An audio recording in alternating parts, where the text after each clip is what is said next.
Another day, another mission, risking our necks for the ARK. You know, I ask myself, Dux, why are you out here? And... You know why. The ARK's water pump is broken again, and Hammond said he needs more scrap to fix it. yeah, well, we'd do it a lot better if he'd sent us somewhere with actual scrap to find. Why do you have to be so annoying? Come on, we gotta head back before prep closes for the night.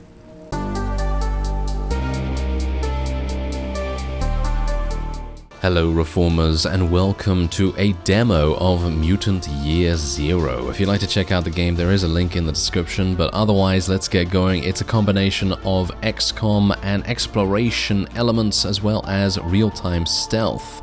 So this is going to be very fun indeed.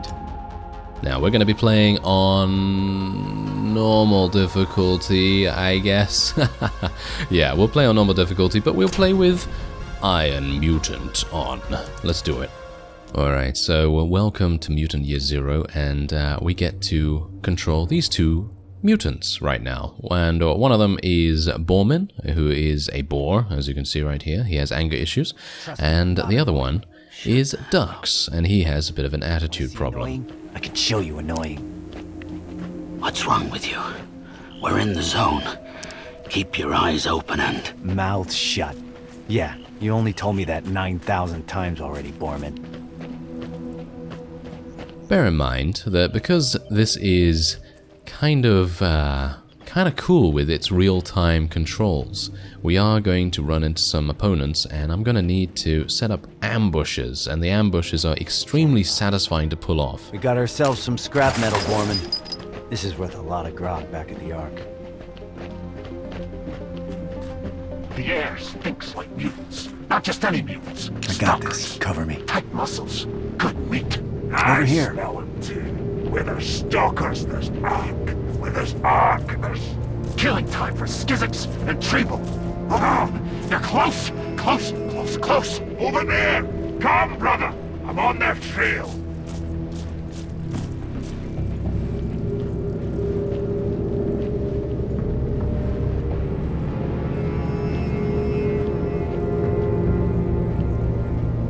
Yeah, we're gonna have to get into a pretty decent position here. Not too close, but not too far away, because, well, if you are too far away, your weapon range and your weapon effectiveness goes down dramatically. So I'm actually just gonna go here, and we are going to ambush from this side. I don't know whether this is really gonna give us the kill. I think it might be a 50-50 shot, but we'll see.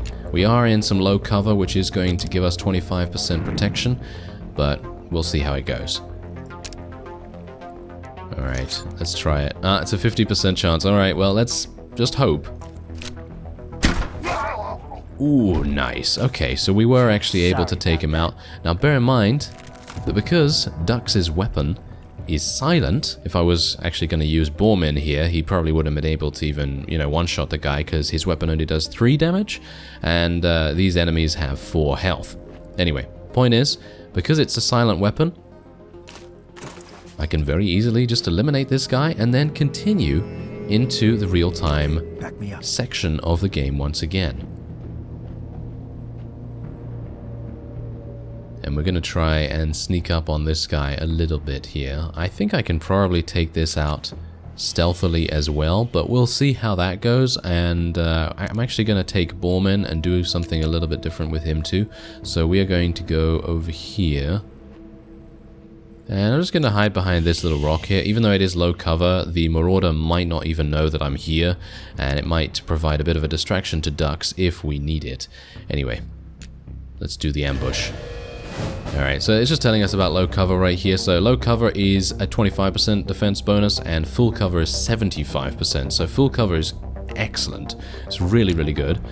And flanking obviously cancels that bonus. So let us activate once again and see.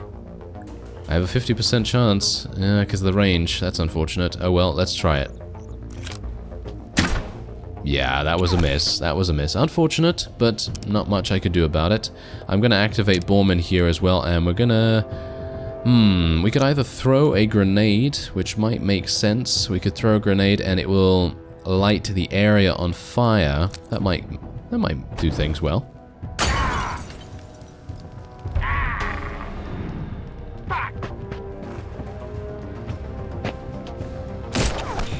Oh yeah, there we go. Alright, pretty nice. This guy's actually gonna die just literally from the flames. So, I don't really know whether we should do anything, to be honest. Maybe I should just shoot and see. I mean, it's gonna be no chance to hit. Yeah, exactly, no chance to hit. I guess I could just move up. It's not really gonna make any difference either way, I don't think. Because as I say, I mean, 50% chance, I guess I could try it.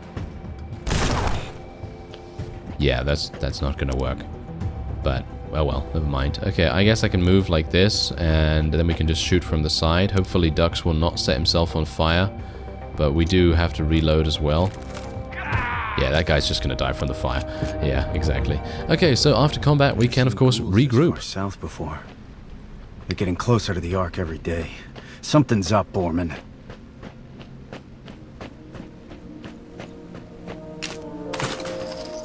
And as you are running around in real time, you can, of course, scavenge various resources. One of them looks like he ate a ghoul. We better get into ninja mode. Listen, turn off your flashlight. If we sneak by the water, they won't see us.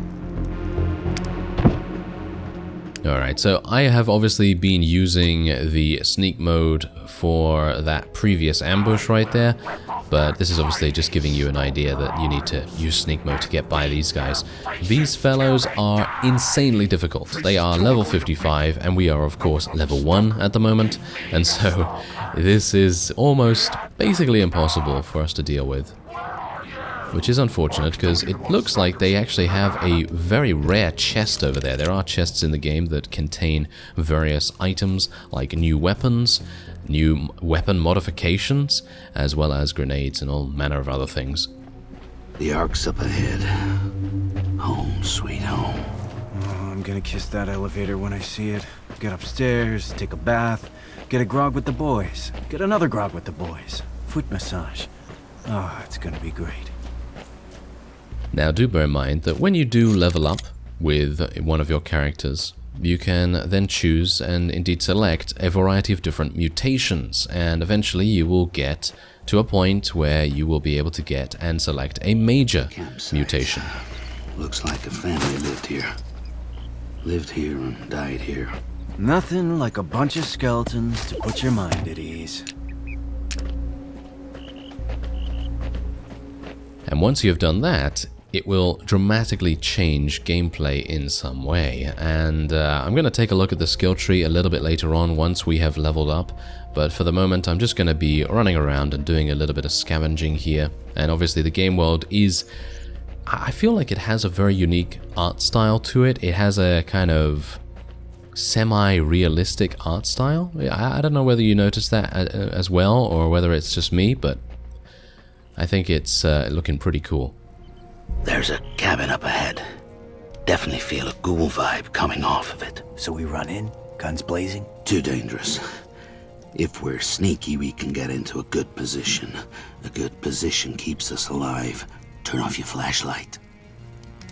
And that's exactly the point. Divide and conquer. If someone decides to run away from the main group of enemies, then you can take them out with your silent weapons, and whether that be your crossbow or something else. I haven't actually unlocked anything else that was silent, but yeah, the crossbow seems to do a pretty nice job, and of course you can upgrade your weapons with weapon parts and things like that.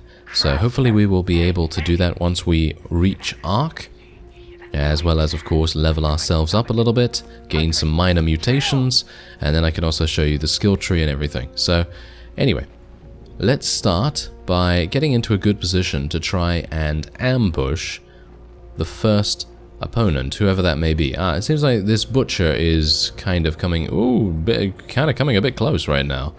Alright, so what I'm going to do first is I'm just going to place Borman there, because he's not the most stealthy guy ever, is he? So we're just going to place him there. And I'm going to move Dux over by himself, because he's obviously a bit more sneaky. And we're going to go around here. I think this is a pretty decent place to lay in wait. And we are going to ambush round about now, I think is good. There we go. Alright, so let's do this. This is a 100% chance. Silent kill, no problem at all. And boom, there we go. I'm the death-dealing, soul-stealing, stalking machine, baby. Alright, so back into real time, and there you go, there's a level up. Very nice indeed. Okay, so that level up is obviously going to help us out quite a bit in this next fight here, because this one enemy on the left here, I think has 6 HP instead of 4, and has a little bit better stats and everything. But anyway, let's go into our skill tree here. Mutations are either major, minor, or passive. Only one of each can be set in your loadout. Stat bonuses are permanent and are always applied regardless of loadout. Your loadout can be changed in the inventory at any time outside of combat. So there's a lot of variation here. So if you're coming across some enemies that need, you know, additional health, if you need additional health to deal with them, then you can of course change to that. If you need a specific ability that is going to help you out with some other enemies, then you can of course do that too. Anyway, you can see here Bormin has Holgarash, has Stone Skin, as well as a number of other passive mutations. And eat organic corpses to restore HP. That's pretty good, isn't it? Yeah. Anyway, for the moment, what we're going to be doing is permanently increasing our health by 1 HP. Going to be doing that. You can see there, he's kind of mutating a little bit and powering up.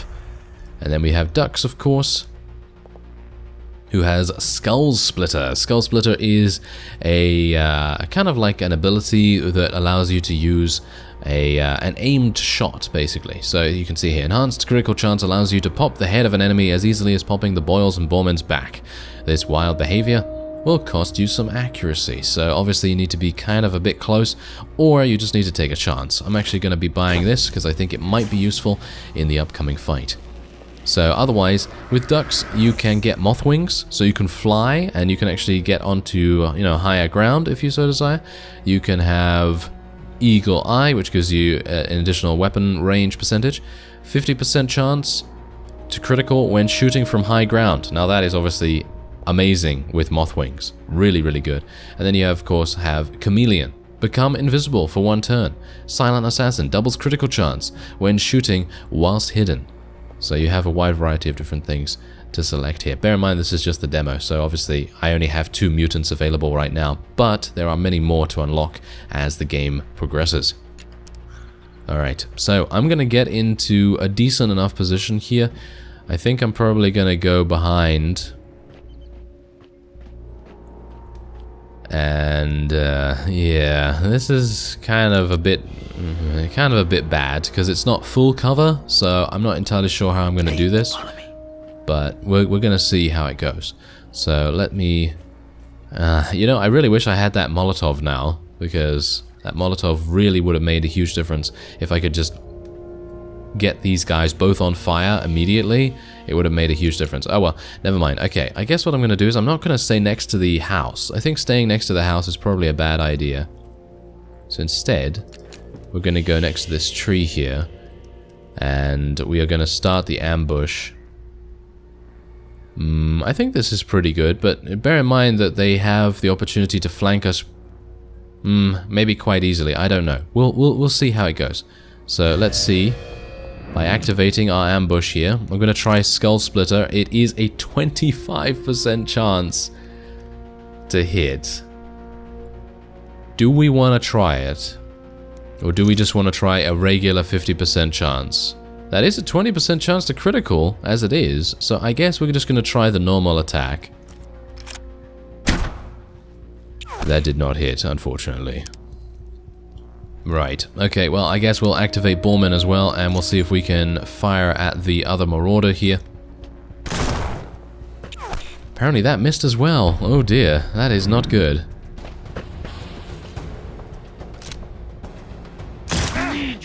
And of course that hits, really. Now do bear in mind that because we are playing on Iron Man difficulty, technically, there is permadeath. So if something bad were to happen, then, well, it's going to be very, very bad indeed. Okay, so I guess what I'm going to do is I'm going to take a pretty aggressive stance here, and we're going to move closer. I took a chance there, that's for sure. We're going to move closer, and we're going to shoot with 75% chance. I was hopeful for a critical, but 10% chance is really not that much, obviously. And I could technically heal myself, so it might make sense for us to do that. Maybe what I should do is move back as well. Let's go over here. We're in full cover now, which is pretty amazing. And we're going to just heal ourselves. It's going to heal us back to full HP, which is great. Now let's see what the hunter is going to do. Yeah, he's going to go and try and attack Borman, which is okay. You know, Borman has a lot of HP, and we don't have to worry about him so much. As you can see, he's able to absorb damage like nothing else, which is really nice. And then otherwise, we should be able to do something here. I'm going to switch to Borman again, and we're going to move him probably over here. Because this is full cover for the hunter, but not for the marauder. And obviously we're going to then be able to shoot him in the face. So let's do that.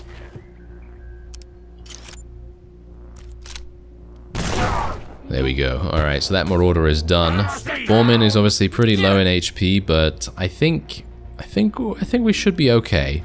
I don't think we need to worry too much. Bear in mind that because the crossbow only has one bolt loaded, you do need to reload after every shot, which is kind of harsh.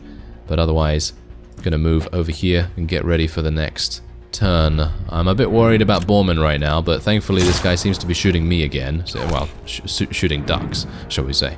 So, what do I want to do here? I could technically move right towards him and then attack, which might make sense, actually. Should I do that? Let's move here.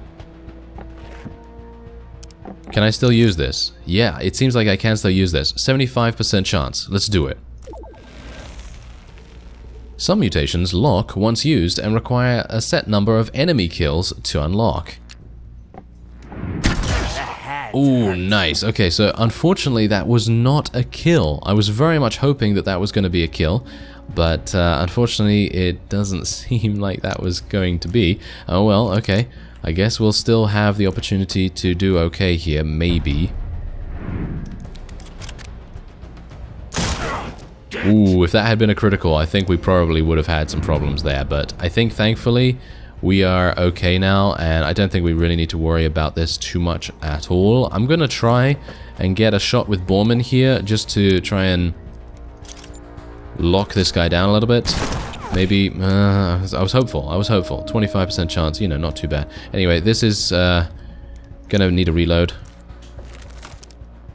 And that is 100% chance. And there you go, he's down. Alright, so now we get to have a look in that awesome purple glowy chest thing. So we're gonna see what that's all about. And oh, look at that, Duck's leveled up as well. Boombox, a strange talking box that hisses at you like a snake when powered on. Sometimes, depending on where it is placed, it will speak to you with beeps, whistles, or even faint voices. Includes a handy slot on the front for keeping things in. Alright, yes, so this is an artifact. This basically gives you an artifact point, which, you can see there, to buy upgrades. Look at this beauty. The ancients left a lot of ugly junk behind, but once in a while you see something like this. Wonder what these buttons are for. I wouldn't touch it if I were you. I'm not kidding around. Lay off the buttons. And here we also have Bomb, all right. another We used weapon. to call it a boom box. Touch that red button, and it goes boom. Don't be pretending you know what any of this crap is. We'll bring it back to the ARK and show it to Crip. Ask him what it's worth on the black market. Yes, so apparently they think that radio is a bomb, which is, it's called a boombox, so I guess that is to be expected, and, it's kind of logical to assume that that would be the case. Otherwise, I'm just going to take a look around here for any additional scrap. That is kind of an important part of the game as well, because of course that does enable you to, well, do everything that you need to do at ARK. And I think that is probably going to be it for this episode. Would you like to see more? Would you like to see more of this? If you'd like to see more, then by all means let me know. Otherwise, you can check out the game through the link in the description. And I thank you very much for watching, and I will see you next time.